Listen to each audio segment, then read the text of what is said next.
Welcome back to another episode of Harmonious at Lunch, the show that fuels your business success. I'm Brandon Gano, your host and guide through the world of harmonious business growth. Today, we're unlocking powerful strategies with industry experts to help your business thrive. If you're a business owner, entrepreneur, or executive, you are in the right place. Join me and our incredible guests today on the journey to clarity, growth, and success. It is time to revolutionize your approach to business. Let's dive in with another episode of Harmonious at Lunch. Welcome back in to some more bite-sized business advice, and I got an episode lined up today. I think it's going to blow your mind, and it's for sure going to make you think about doing business differently, at least a little bit. And we might change the whole landscape of how we do business in the future. We'll see, but we're all going to get rich by making production profitable. At least that's the claim on the episode. And I have a very special guest here to do that with me to unpack this and teach us all how to do it. So Noah Healy, welcome to the show. Thank you for being here. Thanks for having me here, Brandon. It's a big claim to make in a 15-minute episode. I don't know if I know you feel confident about it, but I'm curious to hear what this means. So explain for the listener, when you say let's all get rich together by making production profitable. We got to talking before the recording. You already blew my mind, but if you could explain for the listener, what are you talking about when you say that? So the world is economically foundationed in commodities, things like oil, steel, corn, wheat, rice, the stuff that we eat, the stuff that we make machines out of, the stuff that we wear, are made out of products that are produced all over the planet by many, many people that aren't operating retail chains. So they are completely commoditized. So whether Farmer John or Farmer Joan sells you a bushel of wheat, it's the same bushel of wheat both ways, more or less. And the hyper efficient factories that we have require that commodified product in. If they have to pick over every single grain of rice to figure out which ones are good and which ones are bad and which ones taste the way they're supposed to taste and which ones don't, then they can't make, Rice Krispies or whatever. So that we have this system that produces pretty much everything. And that system is highly competitive. No MBA would ever, willingly go into a commodity production business. Uh, the problem that we have is that our markets aren't necessarily efficient at finding the prices that make our economy go. They're efficient at finding the prices that make the markets go.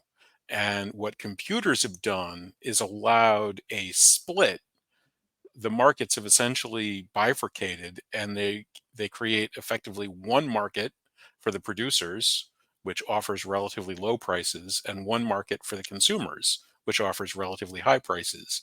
And it demonstrates that to the rest of us by the markets becoming less and less stable. And that's what we've been seeing over the last 30 to 50 years of the introduction of computers into the financial industry. The markets have become less and less stable.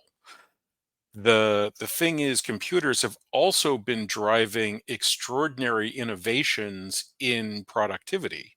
So if we fix this minor algorithm problem with how the markets were put together, then the extraordinary gains in the ability to turn farmland into food in order to extract minerals from the ground, and all of these things would sort of rush back, and we would see extraordinary profit increases in what would still be high competition businesses. Yeah, it's an interesting perspective too, because let's take the farming example. Um, the stats are out there, and you hear farmers talking about it all the time. The price of what they're offered for their commodity, whether it's corn, grain, rice, whatever, is continually being driven as low as possible. They're not exactly profitable companies. It's very hard to run a profitable farm. Um, and there's not a whole lot of people getting into farming. If you have a generational family farm, that's kind of what you do, but people are not going to college for farming, right? So it's an industry that's being squeezed, and I think your argument is that all commodities are kind of in the same place or going the same direction. So what's the solution that you're saying? That's kind of where we are. Who benefits from this? How does the farmer then benefit from this type of a model? How do they make more money but also have the consumer not pay more money for those same products in the marketplace? Well, the thing to understand is where the money's going. So money comes from the consumer. We have desires, we buy things. That money then goes into the marketplace searching for product. And it filters through the middlemen who are doing the process of figuring out what prices are available from product. The thing that computers have done is made the efficiency of the middleman's business process much greater. And so, whereas there were maybe 8 to 10 trades per actual delivery back in the 80s, today there's more like 40 to 50 trades. Um, and and there are current moves to crank the technology up by another factor of 10, which would likely result in another factor of 2 to 3 uh, more middlemen, if you will, between the two ends of this process. And so that's what's going on. The market is efficiently finding the price you will pay, and it's efficiently finding the price that they will produce, but it's lengthening the chain between you.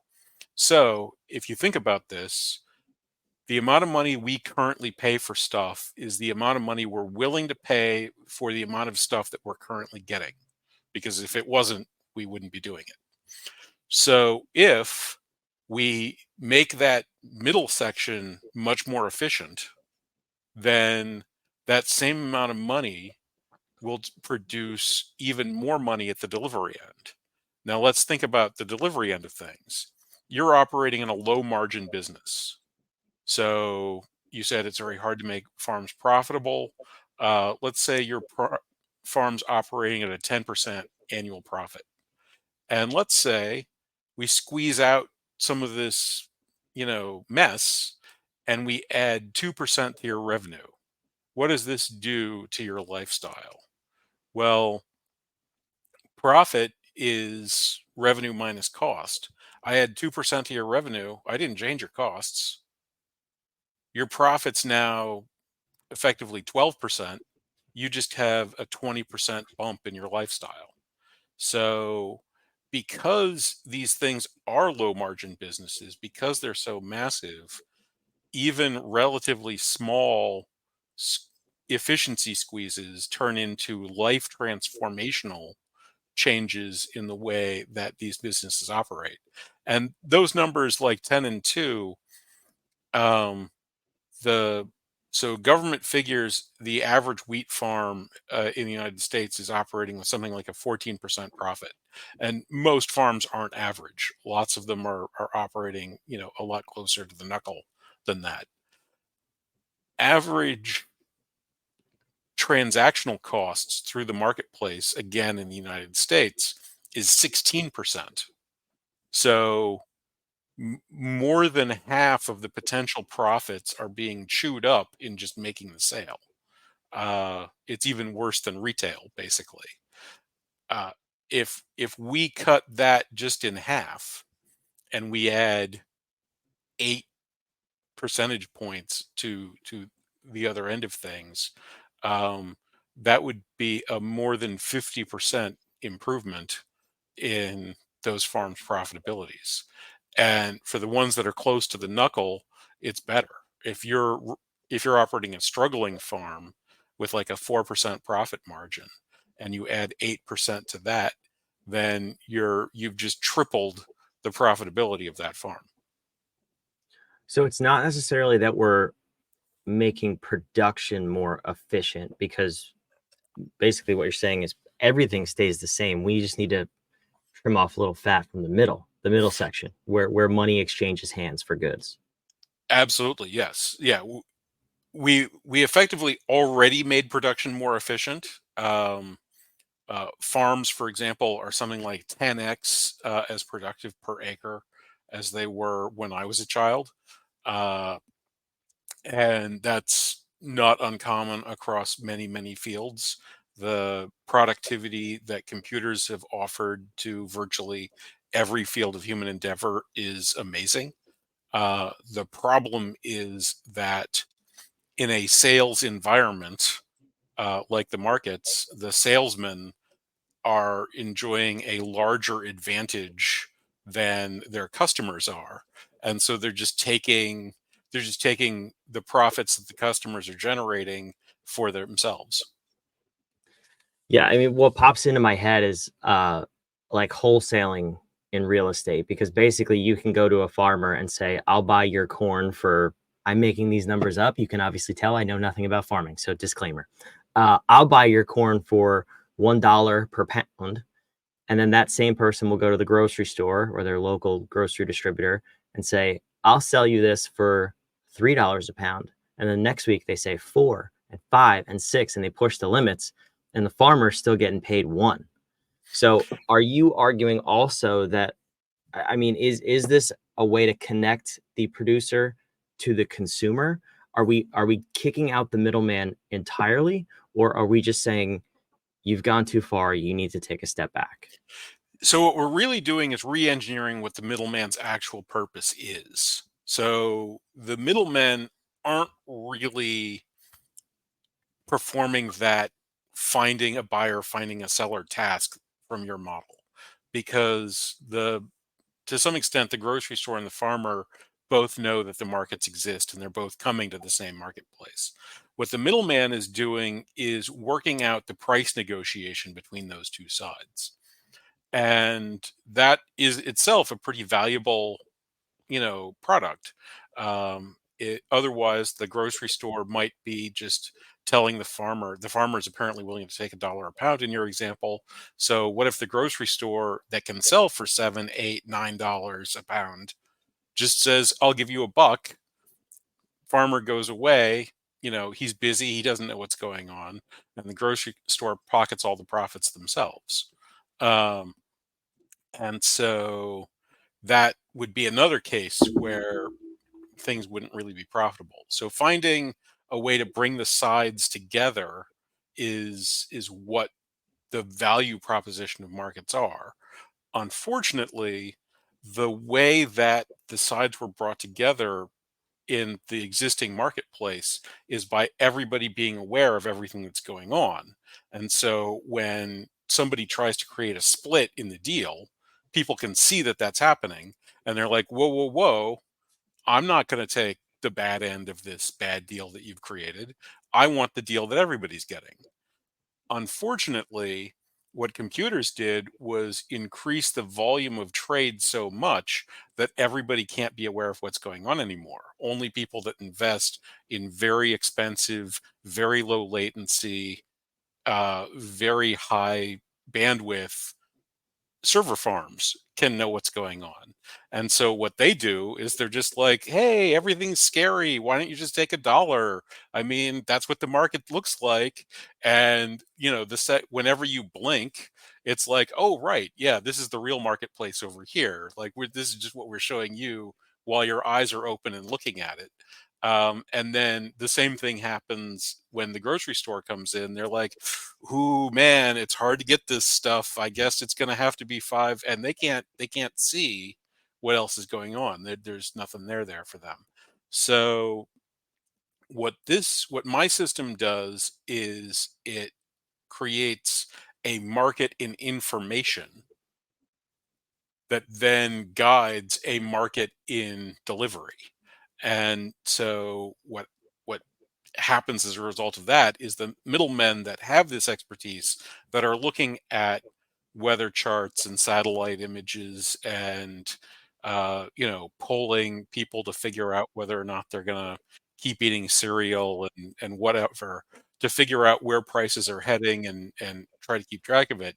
They participate in the information market, which is more profitable for them than the existing markets are, because it's less expensive to just transact information than to pretend to transact, the entire economy, but not just the entire economy, 40 copies of the entire economy. Uh, and then the buyers and sellers, the people that are actually making these deliveries, they can then take a look at the information market, which is designed in a way that it simplifies everything and tells everybody what deal everybody's getting. And then they don't have to sort of play cops and robbers and try to track down these people that are trying to flee from them in cyberspace. They see the deal that everybody's getting and they say, yeah, that looks like a good deal to me. Or they say, you know what, I need to kind of figure out other things to do. I'm going to stay on the sidelines. Let's see what happens. And so the market has to find the prices that get everybody to come out and play. Those prices exist, uh, and we know what they are because they're what we think they are. It's just it's what we all collectively think they are. No one of us knows what they are. So this is a big lift, right? It's a massive change in the way we're currently doing business and what's accepted.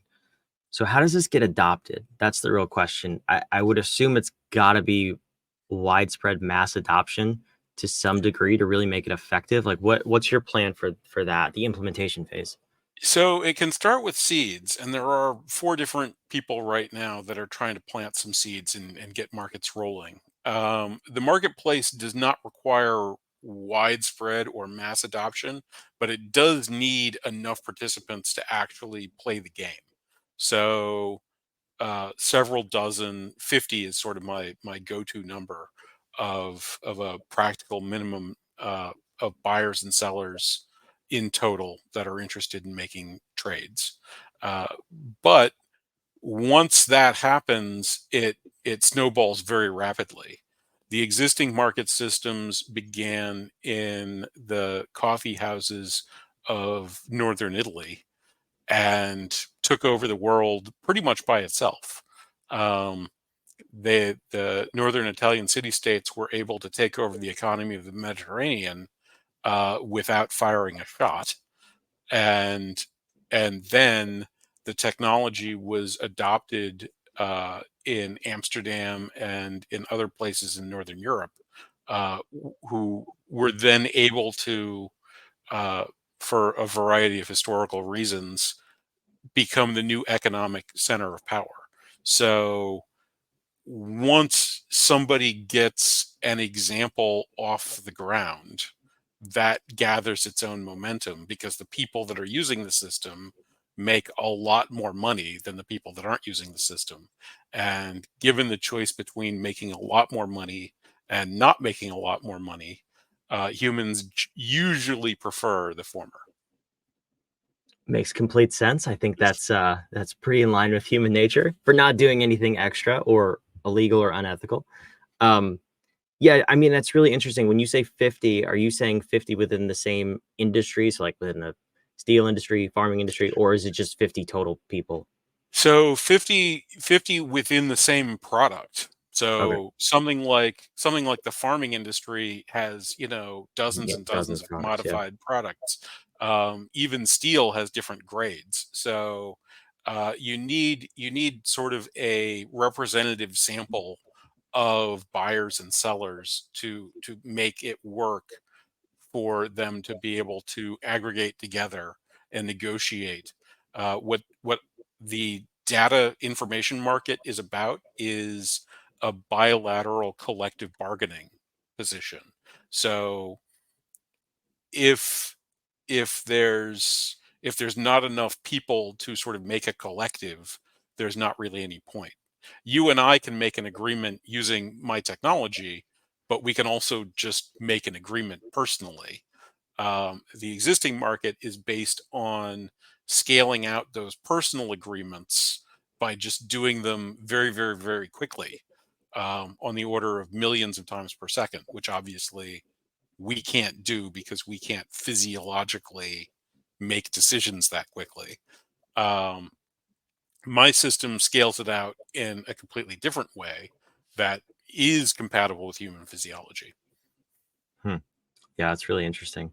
Um, well, this has been, it's opened my mind for sure, because when you're talking about changing the way business is done, changing the way markets operate, obviously that's a big conversation that should not take place in 20 minutes, but we went ahead and did it anyway.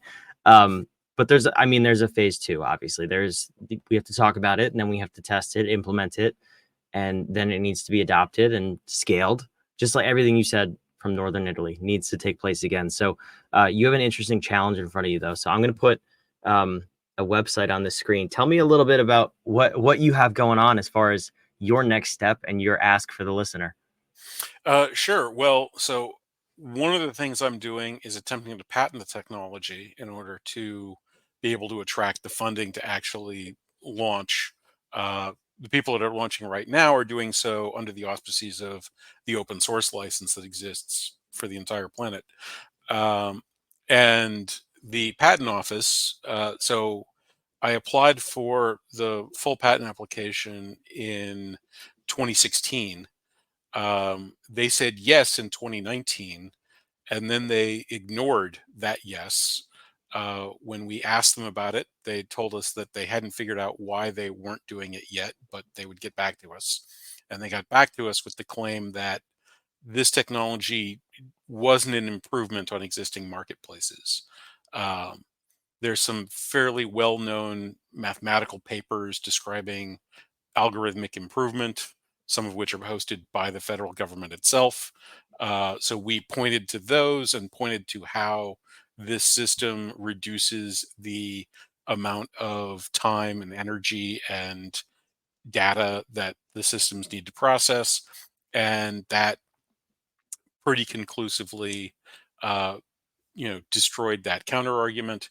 And so then um, they said yes again. And then 3 weeks later, they withdrew that yes. And this time they had a reason on deck. And the reason they had was that I would control the economy if this patent were offered.